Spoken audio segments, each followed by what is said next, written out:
ताजा तरीन सच्ची और प्रामाणिक खबरों के लिए अभी सब्सक्राइब करें NS नाउ। नमस्कार, NS नाउ देख रहे हैं आप। बड़ी खबर आ रही है। अमित शाह ने खुद बताया है कि आखिर भारत की जनगणना कब शुरू होगी और इसे लेकर किस तरह से कार्य किया जाएगा। असम के गुवाहाटी के अमी गांव में जनगणना भवन के लोकार्पण करने के शुभ अवसर पर उन्होंने क्या कहा है जनगणना के बारे में, आइए आपको खुद अमित शाह से ही सुनाते हैं। उससे पहले NS नाउ पे अगर नए हैं तो सब्सक्राइब कीजिए लेटेस्ट न्यूज अपडेट सबसे पहले पाने के लिए। चलिए अमित शाह से सुनते हैं कि आने वाली भारत की जनगणना कैसे होगी और कब जनगणना का शुभारंभ होगा। चलिए देखते हैं। आया हूँ भारत के महारजिस्ट्रार एवं जनगणना आयुक्त डॉक्टर विवेक जोशी और श्री संजय अरोरा, महानिदेशक सशस्त्र सीमा बल, और आज के कार्यक्रम में यहाँ पर उपस्थित भाइयों बहनों और ऑनलाइन जुड़े हुए जनगणना से संबंधित और एसएसबी के सारे प्यारे जवान भाइयों बहनों को मेरा नमस्कार। आज एक दृष्टि से बहुत महत्वपूर्ण कार्यक्रम के लिए मैं आसाम में आया हूं। आसाम का जनगणना भवन, इसका आज लोकार्पण हुआ है। जनगणना वैसे तो पूरे देश के लिए अनेक दृष्टि से महत्वपूर्ण होती है, इसके बारे में मैं बाद में बात करूंगा, परंतु मैं आज निश्चित रूप से कहना चाहता हूं कि आसाम जैसे जनसांख्यिकी संवेदनशील राज्य के लिए जनगणना का महत्व बहुत होता है और आज आसाम में जनगणना भवन का उद्घाटन हो रहा है। इसलिए मैं आसाम की जनता को ढेर सारी शुभकामनाएं देना चाहता हूं। मित्रों, लोकतंत्र के अंदर हम जनमानस कुछ इस प्रकार से 75 साल में हो गया है कि मांगों के आधारित लोकतंत्र हुआ, डिमांड ड्रिवन लोकतंत्र की रचना हो गई। कहीं पर पानी नहीं मिलता है, कहीं रोड नहीं हुई, कहीं स्कूल की व्यवस्था नहीं है, कहीं मेडिकल सुविधाएं नहीं है, कहीं आवास की व्यवस्था नहीं है, कहीं ड्रेनेज की व्यवस्था नहीं है, कहीं पीने की पानी की व्यवस्था नहीं। ये सारी कमियों की तो चर्चा होती है देश में। बहुत सारे पंडित ये कमियों के बारे में बात करते हैं, परंतु ये कमियां क्यों है इस पर चर्चा कभी नहीं। ये कमियां चुनाव का मुद्दा बनती हैं, ये कमियां सरकार बनाने और गिराने का कारण बनती है, परंतु इन कमियों से निपटारा कैसे करेंगे इस पर बहुत कम ही चर्चा होती है। और मैं आज बहुत विश्वास के साथ कहना चाहता हूं, ये सारी कमियों से अगर निपटारा पाना है, किसी भी देश को पाना है, तो उसका प्लानिंग ठीक होना चाहिए, आयोजन ठीक होना चाहिए। और प्लानिंग तभी ठीक हो सकता है जब सटीक जनगणना उपलब्ध हो। जनगणना ही बता सकती है कि देश में विकास कहां पर कम है। जनगणना ही बता सकती है कि हमारे देश में एससी की स्थिति क्या है, एसटी की स्थिति क्या है, पहाड़ों पर किस प्रकार का जीवन लोग व्यतीत कर रहे हैं, गांव कस्बों में किस प्रकार का जीवन व्यतीत कर रहे हैं, शहर में किस प्रकार का जीवन व्यतीत कर रहे हैं। इसका वर्णन और संख्या दोनों जनगणना से ही मिलता है। और बजट का प्लानिंग अगर जनगणना के रेखांकित किए हुए जो विकास के नक्शे के आधार पर होता है, तो सारी समस्याओं का समाधान अपने आप आता है। देश के प्रधानमंत्री नरेंद्र मोदी जी ने इसीलिए जनगणना को बहुत महत्व देने का,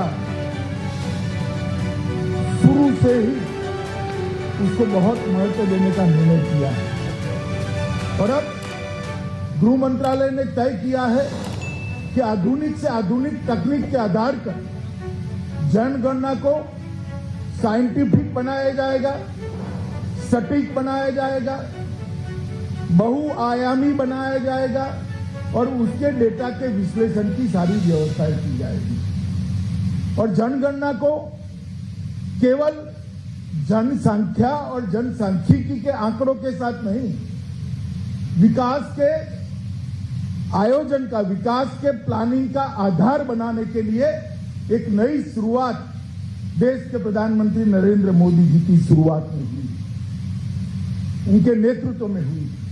और मुझे पूरा विश्वास है 2024 के पहले भले ही हमें कोविड ने हमारी स्पीड कम की हो, परंतु आरजीआई कार्यालय का संपूर्ण आधुनिकीकरण हम समाप्त कर देंगे।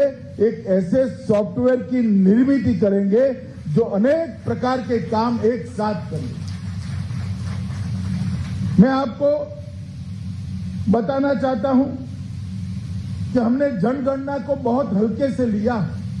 देश ना ये नाते हमने बहुत हल्के से लिया, समाज के नाते बहुत हल्के से लिया।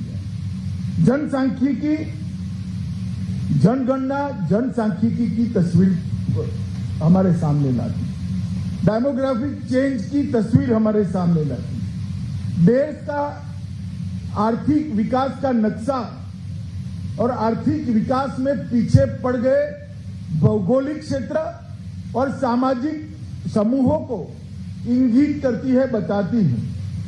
सामाजिक संरचना में होते हुए बदलाव को भी यही जनगणना हमें परिचय कराती है और भाषा की और सांस्कृतिक परिचय भी यही जनगणना कराती है। इतने बहुआयामी एक्सरसाइज को, बहुआयामी कवायद को दुर्भाग्य से अब तक जितना महत्व मिलना चाहिए था वो नहीं मिला।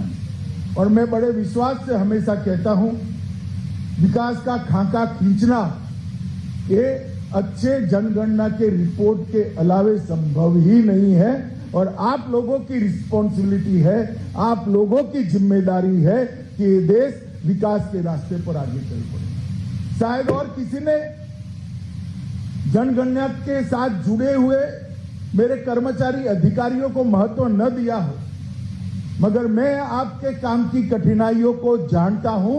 130 करोड़ लोगों के घर घर जाकर घर की सारी सुविधाएं उनसे पूछकर, जबकि बहुत सारे लोग नॉन कोऑपरेटिव भी होते, बहुत सारे लोग अशिक्षित भी होते और बहुत सारे लोगों को ये पूरी एक्सरसाइज बहुत उपयोगी भी नहीं लगती, फिर भी आपने इतने सालों तक इसको ढंग से किया है, जिसके आधार पर आज एक विकसित भारत का नक्शा हमारे सामने खड़ा है। हम आजादी के 75वें साल में खड़े, आजादी का अमृत महोत्सव मना रहे हैं और हम सब ने तय किया है, मोदी जी के नेतृत्व में मोदी जी ने पूरे देश का आह्वान किया है कि देश जब आजादी की शताब्दी मनाता हो तो हर क्षेत्र के अंदर देश सर्वोच्च स्थान पर दुनिया में होना चाहिए। इस प्रकार का 25 साल का आयोजन हमने करना है और अगर 25 साल का आयोजन इस प्रकार से करना है तो देश की छोटी सी छोटी समस्या पर हमने काम करना पड़ेगा, छोटी सी छोटी समस्या का समाधान करना पड़ेगा। और इसलिए जनगणना बहुत ढंग से तैयार हो, ये जरूरी है। और इसमें ये भगीरथ काम में आप लोगों का और आपके साथ जो हंगामी रूप से जोड़ने वाले अनेक राज्यों के म्युनिसिपल कॉरपोरेशन के पंचायतों के जो कर्मचारी है, इनका काम बहुत कठिन है, मैं जानता हूं। जनगणना आंकड़ों का एकमात्र स्रोत होता है। सरकार की, राज्य सरकार और केंद्र सरकार दोनों की नीतियों के नियोजन और निरूपण इसी के आधार पर किए जाते हैं। राष्ट्रीय और अंतर्राष्ट्रीय अभिकरणों, स्कॉलरों, व्यापारियों और उद्योगपति भी इसी के आधार पर भारत का आगे का विकास का नक्शे का परिचय देते हैं। और ढेर सारे सर्वेक्षणों से ये जनगणना एक साथ हमें बचा लेती, बार बार किए जाने वाले खर्चों से बचाने का भी जनगणना काम करती है। मित्रों, अनुभव सिद्ध डाटा के आधार पर जो निर्णय लिए जाते हैं वो निर्णय परिणामलक्षी होते हैं और परिणामदायी भी होते हैं। उनका लक्ष्य परिणाम की ओर होता है और उसका फल परिणाम के रूप में आता है। इसलिए अनुभवी सिद्ध डाटा निर्मित हो, इसलिए इस बार हमने तय किया है कि आने वाली जनगणना जो अभी रुकी पड़ी है कोविड के कारण, वो जनगणना जब भी शुरू होगी वो ई जनगणना होगी, इलेक्ट्रॉनिक जनगणना होगी और 100% परफेक्ट जनगणना होगी, जिसके आधार पर देश के आगामी 25 साल के विकास का खाका खींचा जाएगा। मित्रों, मैं आज जो भवन लोकार्पण हुआ है, इसके लागत और क्षेत्रफल और इसको ग्रीन भवन बनाया गया है, ये सारी बातों में जाना नहीं चाहता, परंतु मुख्यमंत्री श्री हेमंत विश्व शर्मा का बहुत बहुत धन्यवाद करना चाहता हूं कि इन्होंने इसके लिए भारत सरकार की मदद की है। मित्रों, जनगणना का जो काम है उसको हमने पेपर सेंसस से डिजिटल सेंसस की ओर मोड़ने का ये ऐतिहासिक वर्ष है। इसलिए इस बार आप सबका काम बहुत कठिन है।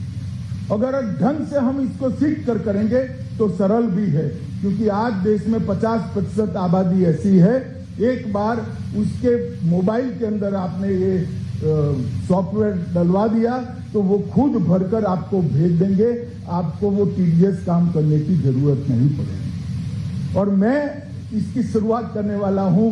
मेरे परिवार का सभी सदस्यों का फॉर्म ई स्वरूप में भरकर मैं आपको जरूर आपके सॉफ्टवेयर पर भेज दूंगा। और मुझे भरोसा है देश की जनता भी इसमें बहुत सहयोग करेगी, क्योंकि जनता के अंदर हमने जागृति करनी है कि जनगणना को एक नए नजरिए के साथ देखना पड़ेगा। ये समय की जरूरियात और ये पूरी एक्सरसाइज हमने करते हैं, तब सरदार पटेल को जरूर याद करना पड़ेगा कि जनगणना संगठन जो अस्थायी स्वरूप में काम करता था, उसको सबसे पहले स्थायी स्वरूप देने का काम 1951 में हमारे पहले गृह मंत्री सरदार वल्लभ भाई पटेल ने किया था। और उस वक्त उन्होंने कहा था कि ये संगठन स्थायी होने के साथ ही भारत के विकास का नक्शा भी स्थायी रूप से बदलता भी रहेगा, आगे भी बढ़ता रहेगा। और अगर हमने ये काम को ठीक तरीके से नहीं किया तो बहुत अनडिजायरेबल रिजल्ट भी आए। मैं वाकई आज सरदार पटेल का रिपीट इसलिए करना चाहता हूं कि देश भर के जनगणना के साथ जुड़े हुए हमारे अधिकारी कर्मचारी यहां पर उपलब्ध हैं। हमसे अपेक्षा रखी गई कि इसको सही तरीके से करें और अनडिजायरेबल नतीजों से बचे और प्रॉपर चेक और काउंटर चेक की सुविधा को हम करें। हम एक नया सॉफ्टवेयर भी तैयार करने जा रहे हैं। डॉक्टर विवेक जोशी कम बोलते हैं मगर धीरे धीरे परंतु कॉन्क्रीट काम करते हैं।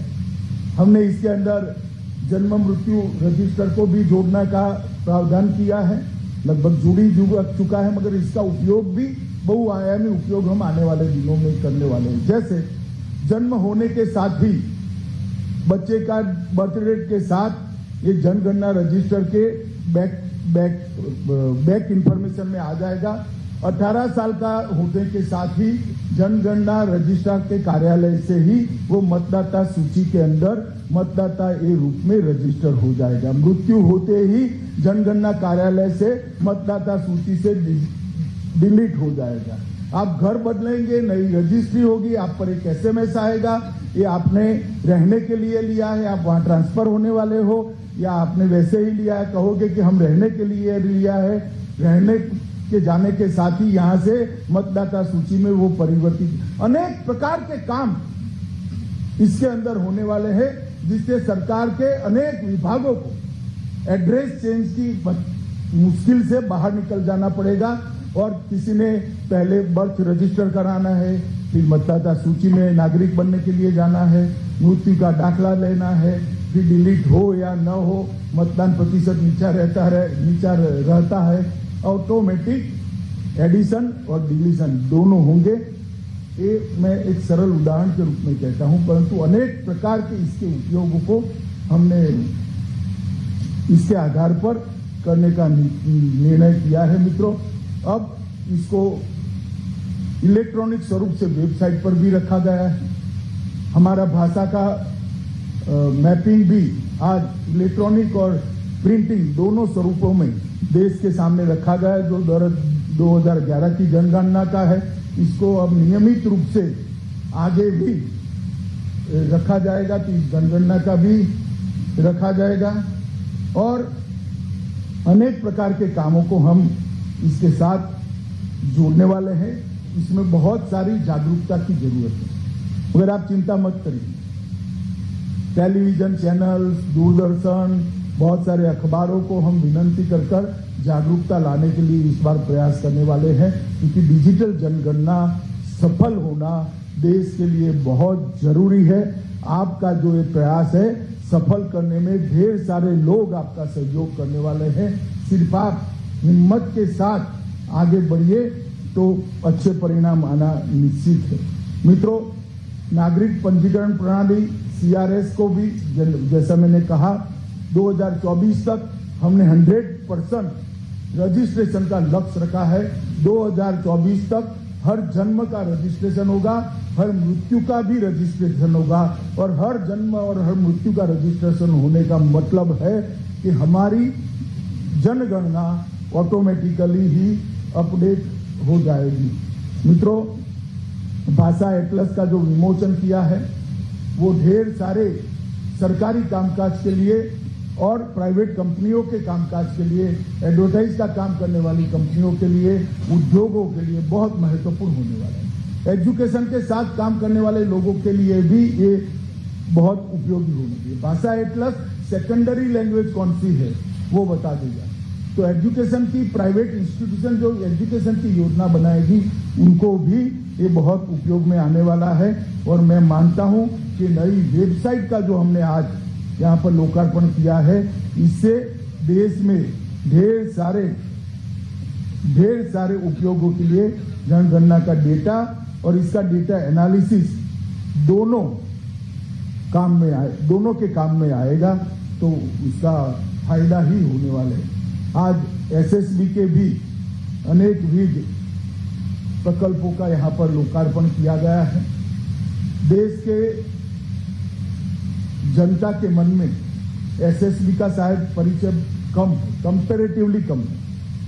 SSB सिर्फ बॉर्डर गार्डिंग फोर्स ऐसा नहीं है। नेपाल और भूटान की सीमा की तो वो सुरक्षा करते ही है, मगर बहुत लंबे समय तक SSB ने सीमांत गांवों के सांस्कृतिक DNA का एनालिसिस कर अपने पास रखा है,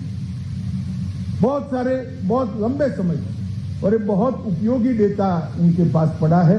आज लगभग 60 से 70 करोड़ के अलग अलग कामों का SSB का भी लोकार्पण हुआ है। मैं SSB के सभी कर्मचारियों को, जिनको ये सुविधाएं मिलेगी, एक तो मंगलदोई का मुख्यालय भी लोकार्पित हुआ है, वहां पर ढेर सारे कर्मचारियों की रहने की व्यवस्था भी हुई है। इन सबको मैं बधाई देता हूं गृह मंत्रालय की ओर से और इनके मंगल जीवन की शुभकामनाएं करता हूं। अंत में मित्रों, मैं इतना ही कहना चाहता हूं कि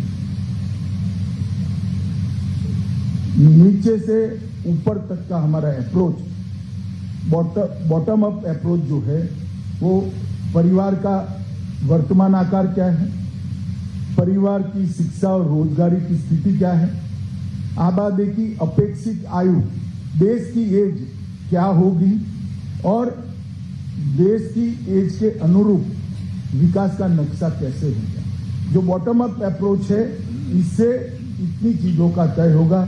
और टॉप टू डाउन अप्रोच है, कहां पर नीतिगत हस्तक्षेप की जरूरत है, सरकार के कहां पर हस्तक्षेप की, कहां पर पीने के पानी की व्यवस्था करनी है, कहां पर शिक्षा की व्यवस्था करनी है, ये जनगणना अपने आप बता देगी कि यहां पर पढ़ना लिखना नहीं जानते ऐसे लोगों की संख्या ज्यादा है, तो वो क्षेत्र को कॉन्सेंट्रेट किया जाएगा। यहाँ पर एनेमिक लोगों की संख्या ज्यादा है, तो पोषण की दृष्टि से वो क्षेत्र को कॉन्सेंट्रेट किया जाएगा। यहाँ जनसंख्या ही ज्यादा है, तो उसको फैमिली प्लानिंग की दृष्टि से कॉन्सेंट्रेट किया जाएगा। पॉलिसी के कवरेज और पॉलिसी के कंसंट्रेशन के लिए ये जनगणना बहुत उपयोग करने वाली है, और बहुत स्तर पर संसाधनों का निर्माण कैसे हो और संसाधनों का उपयोग सटीक कैसे हो, इसका भी इससे उपयोग होने वाला है। तो मैं बहुत आशान्वित हूँ नई जनगणना जो होने वाली है इससे, और मैं मानता हूँ कि आप लोगों का काम कठिन है, मगर आप पहली बार ई जनगणना करने जा रहे हैं, पहली बार इलेक्ट्रॉनिक रूप से जनगणना करने वाले हैं। जब जनगणना का इतिहास सालों तक लिखा जाएगा, इसमें इस जनगणना में जो हमारे कर्मयोगी भाई बहन सम्मिलित है, उनका नाम सुवर्ण अक्षरों से लिखा जाएगा, क्योंकि जो शुरुआत करता है दुनिया उसको हमेशा याद करती है। तो मुझे मालूम है ये कठिन काम है, मगर हम सब ने मिलकर करना है, क्योंकि देश के विकास का आधार ये जनगणना की सफलता है। आज आसाम के जनगणना भवन का उद्घाटन हुआ है। देश का जनगणना भवन भी अगस्त तक बन जाएगा, उसे मुझे विवेक जी ने कहा है। और जनगणना करने वाले अपने घर में जल्दी पहुंच जाए, ऐसी हमारी भी इच्छा है कि अपने खुद के घर में बैठकर जनगणना का काम करें। आप सभी को, देश भर के सभी कर्मयोगी भाई बहन यहाँ पर है, उसको बहुत बहुत शुभकामनाएं। मैं फिर से एक बार रिपीट करता हूँ, देश के प्रधानमंत्री को, देश की सरकार को आपके काम की निष्ठा पर पूरा भरोसा है, और सटीक जनगणना के आधार पर आप विश्वास रखिएगा। 2047 में जब देश की आजादी की शताब्दी मनाई जाएगी, देश हर क्षेत्र में विश्व में नंबर 1 पर होगा। ऐसे भारत की हम सब मिलकर रचना करेंगे। बहुत बहुत शुभकामना और धन्यवाद। वंदे मातरम।